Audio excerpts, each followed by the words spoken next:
Iginiit ni Bea Alonzo na wala pang kumpirmado tungkol sa kasal nila ni Dominic Roque. Nakalak ang mga labi ni Bea Alonzo nang tanungin tungkol sa plano ng kasal nila ng nobyo na si Dominic Roque. Sa paglulunsad ng Reno 11 Series 5G ng Oppo noong February 1, 2024, itinuro ni Bea ang mga bagay sa press na wala pang final tungkol sa kasal. Bagamat na-verify niya na wala pang planong ginawa, kinikilala niya na ang mga bagay na ito ay kailangang pagsikapan bilang mag-asawa. I think it's two-way relationship. Hindi lang dapat lalaki ang mag-effort. She notes, "We are pushing for equality. So equality means yung effort equal. Sa relationship namin, wala namang nag-i-effort at hindi nag-i-effort," saad ni Bea.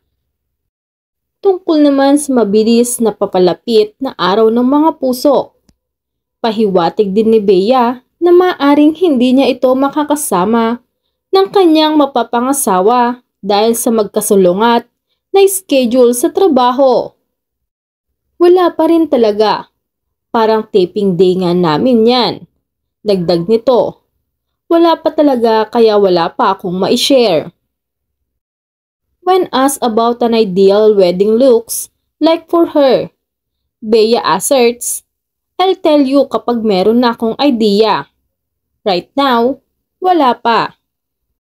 Papasok na tayo pero sobrang busy. I'm about to start a teleserye. And meron pang ibang projects na I cannot tell you which will also happen this year." Regarding godparents, the 36-year-old actress tells once again, wala pa talaga akong masabi sa inyo. In terms of invited guests, Bea reiterates, "Alam mo, wala pa talaga. I can't tell you anything just yet." Paulit-ulit na sabi ng actress. Pero ayon kay Dominic, nauna niya nang kinumpirma sa Lux Beauty and Wellness Group Thanksgiving Party noong January 20, 2024 na si Catherine Bernardo ay bahagi ng listahan ng bisita, samantalang si Daniel Padilla ay hindi.